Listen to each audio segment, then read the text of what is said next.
super excited to introduce my next guest, Lindsay Sealey. Lindsay is a dedicated educator, a passionate keynote speaker, an empowering consultant, and the author of Growing Strong Girls and Rooted, Resilient, and Ready. Lindsay holds a BA from Simon Fraser University and an MA in Educational Leadership from San Diego State University. She is currently pursuing her PhD in mind-body medicine. Lindsay is the founder of Bold New Girls and Brave New Boys, teaching and coaching designed to empower growing minds of all ages and with diverse experiences to be healthy, happy, and confident, and to become even more of who they choose to be. Lindsay is passionate about the integrations of personal growth and academic success. As well, she is dedicated to supporting parents with both the language and tools they need to support their children. Welcome, Lindsay. Thank you. Thank you for having me. Lindsay, the topic we're covering today on empowering our girls is one I am extremely passionate about. And I feel it's one of the most important topics to discuss. Tell me how you started down the path of wanting to advocate for and help empower young girls. Yeah, for sure. I think that like most of us, I definitely struggled. So before I was able to help grow our girls, I was a growing girl.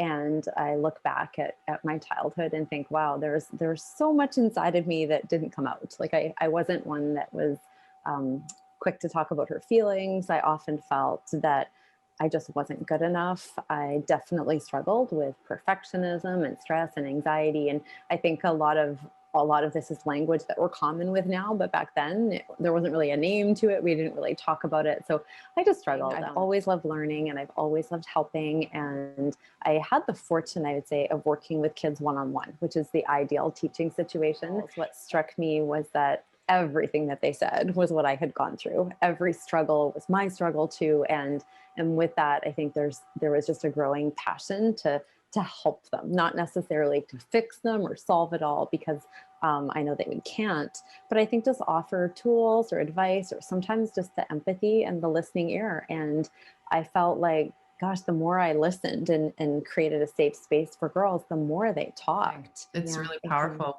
the work that you're doing. As a mom to two daughters, one grown and one in her early teens, my stepdaughter's in her early teens, I can certainly attest that it's not easy helping them navigate this world. There are, so many obstacles between body image issues, all the social intricacies from friendships, how our world still views women. Because there's such an age gap between my two girls, I am fortunate that I learned a lot of lessons and made a lot of mistakes with daughter number one. So I am much more mindful raising my younger daughter. What would you say to moms out there who are struggling to connect with their daughters and, try to help them? First and foremost, we want to offer ourselves empathy. And I want to offer that, like, I get it. It's really hard. I think it's definitely gotten harder. And like anything, there's really good days and really sucky days, like really, really tough challenges. I think it's really the same thing. It's then offering her empathy. Like it's just a difficult phase of life, no matter what age. I want to call it jumping into that feeling with her. So I think it's so easy for us to want to not have girls feel any discomfort. So we want to get ahead of the obstacles. We want to make sure that we can prevent as much as we can. We want to solve problems. We want to fix. And funny enough, that's actually not what girls want, because I ask them all the time. They just want someone to get them. We just really want to say things like, I get it. That does sound frustrating. I know you've had a hard day. I know this is a difficult time for you. Just, I get it. And here I am. And it's like, as soon as we do that, if you watch a girl receive that, she just starts to calm and trust that. And then we're creating that space, that really safe emotional space where she can then start to talk.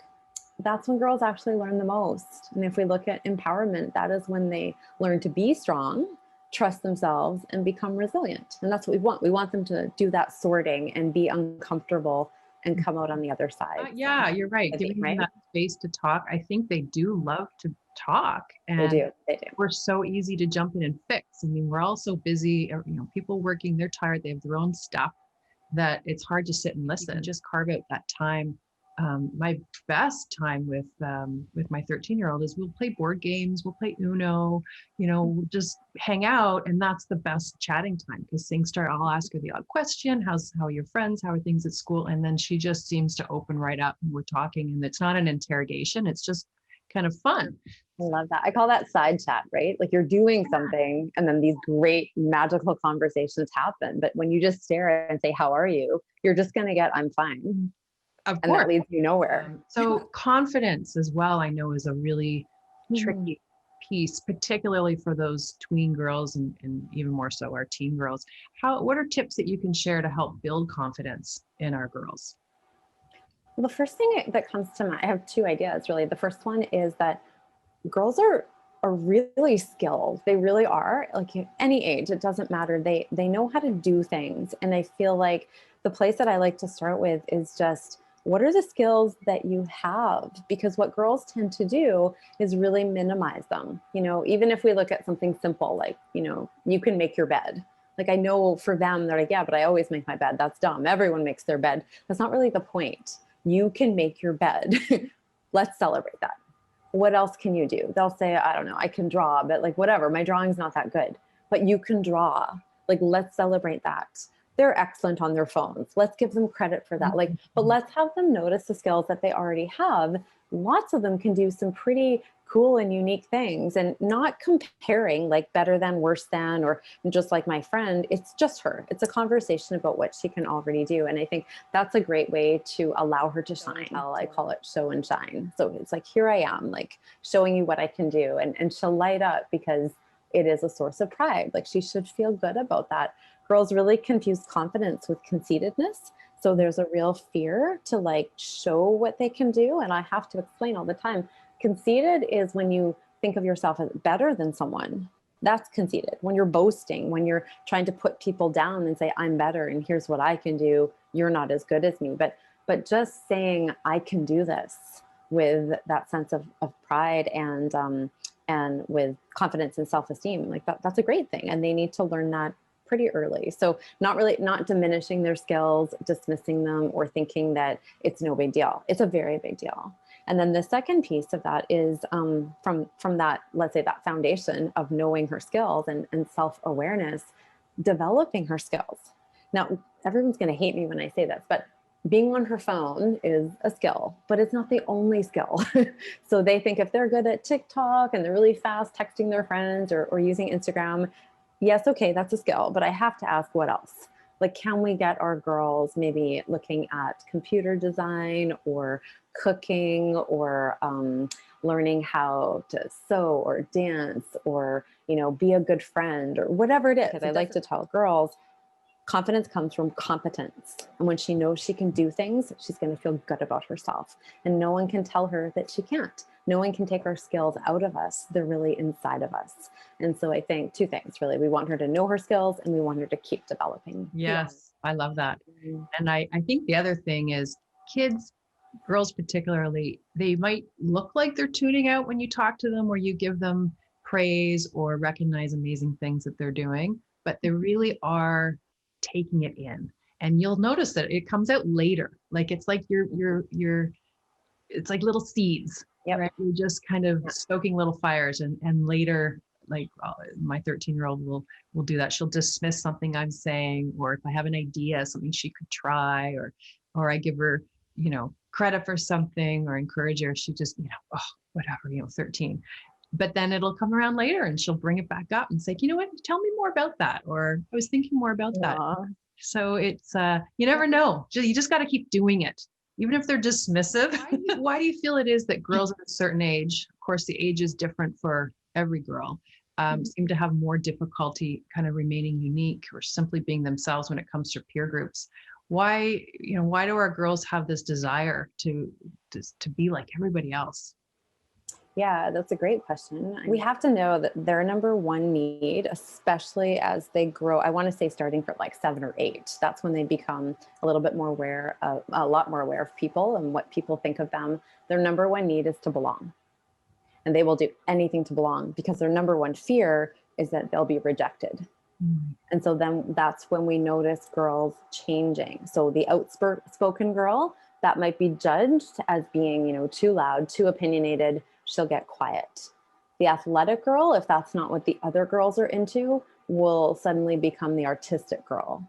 And so it's like they will morph themselves, they will change, they will get quiet, they will hold their opinion to themselves. They'll become very small to fit in. And when I see that, I mean, I get it. We all want to belong. And so I understand there is maybe a fine balance of like going with the flow, following the interests of others. So we have our people, but also I don't want girls, it's like at the cost of themselves. I don't want them to trade who they are and what matters to them for the Yeah. group. So, Yeah. Just try to celebrate their uniqueness and let them yep. know, that that's okay. And we don't want them to change, and we don't want them to be like everyone else. That's what makes them Yeah. them and so special.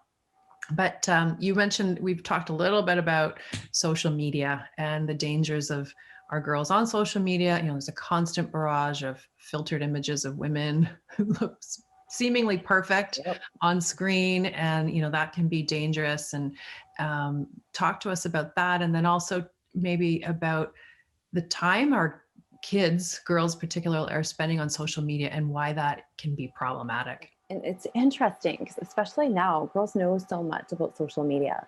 So they understand that pictures are filtered. They understand that people are putting their best foot forward to make it seem like they have this, amazing life. Their personas aren't necessarily who they are. Like they know this stuff in their heads and it doesn't matter. They see a post of someone who looks prettier than them. And right away, we have I call it comparisonitis. She's prettier, I'm less pretty. She's richer, I'm poor. She's smarter, more popular, more hot, whatever it is. And so, I mean, there's a lot, I think, it's crazy, in an experience on social media. They feel like they're missing out. They feel like there's a pressure to be better and have better photos and post more and comment and et cetera. It's like a full-time job for these girls. And I always ask them, I'm curious, I should say, what it is they're looking for. And I can relate my own personal experience. Like, I think sometimes it is good to share our stories and our struggles. Like, I know when I am the most sad or I'm lonely, I grab my phone because I'm looking for something. And what I'm looking for is not there in the phone. If anything, it makes me feel worse. And so now I've just learned to do that check-in. Like, what am I looking for? Because I think these girls, like I said, they just want to belong. They just want connection. And that's a good and healthy thing. But we have to really ask them if they're getting it through their phones. That question of what are you looking for? What do you really need? If they want connection, they might want a conversation with us. Right. They might want to pursue some passion so they feel that like their skills are being put to good use. They might want to learn more or be more active or focus on their health and wellness. Like, I feel like these unmet needs really for love and attention and support are not being found on their phone. And I think that makes our job even so much more, because we can give it all of that to them and we can give them that positive attention, not the sort of dangerous attention that they're getting from social media. A lot of kids are going unchecked with the time that they're spending on them. And with all these apps nowadays, like girls can see where their friends are and if they're excluded on the low find location apps. I don't even know half the apps, but they're checking in to see, okay, who's where, and am I missing? Was I not invited? And this constant need to be checking messages all the time because they're afraid of missing something. And maybe it's that connection piece. But so I guess the onus kind of falls on us as parents just to educate them on those pitfalls and to use their time maybe a little more wisely, and just set parameters around how much time they're allowed access to it, and not unfettered access where they can take phones in their rooms at night and they're on it first thing in the morning, because I think that just becomes overly problematic. Yeah, you know how you said a few minutes ago that you hope that these conversations can happen early, right? Or the time you spend with your kids is like well invested early, and so they learn to like that time and like value that time, and maybe have it well into their teens. But I think the same thing with phones, and I know for some people this is now a conversation that's too late, but I think very preventatively, or if not, just like be proactive about it. Just jump in right now. And I think with that conversation, it's back to that what else. So sure, you can go on your phone, but what else can you do? So you could go on your phone for an hour and then I need you to do some chores. You can go on your phone and then I need you to get outside. You can go on your phone and then I want you to, I don't know, create something. I think that our generation knows this, but we miss out when we're on the phones. We miss out on creating and we miss out on, I don't know, downtime, doing nothing, being bored, relaxing, catching up on sleep, reflecting. I think these girls just aren't given enough time to just be and to think, how did I do today? Like, what's going on inside of me? What do I need right now? And it's just that automatic, my phone, my phone. So I think we can have really good conversations around time. I think what you said about timing is important. So I just tell girls, I don't look at my phone first thing and I don't look at it last thing. So it's my daytime activity because I am in a much better position to handle stress and anxiety and solve problems and figure things out in the morning. That sets me up for a terrible day, and at night ruins my sleep. So we can have conversations about that. But also what they're putting out there. Because I think just as much as we worry about what they're looking at, they're also needing to put out a representation of them. So I teach girls, be real online. We can all filter images, I get it, but just try as much as you can to be you. Right. And I think just being responsible in, let's say, the quality of their images, like what they're showing or revealing, and the comments that they make on other people's posts. It's always about being kind and respectful. And if you can't be either of those, don't post anything. Just say nothing, right? So I think we can have some pretty good conversations. Absolutely. Yeah. Educating is powerful. And I think also reminding them that phone time is a privilege. It's not just a given. And we're not doing our job as parents if we're not teaching them to become balanced and well-rounded in life, because all of a sudden they're going to go out in the real world and we're no longer there to be that little voice in their ear. We have to make sure we've done all that before they launch so that they remember, you know what, I've wasted 2 hours on my phone. I was teaching myself guitar. I'm going to go pick up that guitar, or I have a paper due. I better go and do some research on that paper. So that's our job as parents, is to give them those tips and tools and launch them with our little voice in their head so that they can have success. And anyway, I know it's a bigger topic. Maybe that speaks also to priorities, which I know is hard, but it's like, if we can help them see, work first, then play. So it's like, you do your homework, then you get to go on your phone, play some games, do some, like scroll, post, whatever you need to do. But that's usually not the order, is it? And then it's like 4 hours goes by and then, what? Where did the time go? I know. You don't get that time back. So along your journey and sharing your messages, what do you feel is the most important lesson you've personally learned through all of this? To meet every girl where she is at, because I feel like, again, we have so much to offer. I know we want to offer our help and our support and our tools, but if she's not ready to hear it or she's not wanting to change, then we're just annoying. So I try to literally jump into her world and meet her where she's at, knowing it's her journey. She is where she is, and every girl is so different. So what works for, my first client of the day doesn't necessarily work for my second client. And I think that's our job, to just be willing to be flexible and change. And, when she's ready, she'll tell you. Just really seeing them, hearing them, and getting to know them where they're at. And that's the definition of acceptance. And from that place, she's much more willing to lean in and to listen to us or to learn from us and to ask us for help when she needs it. That's great. Great.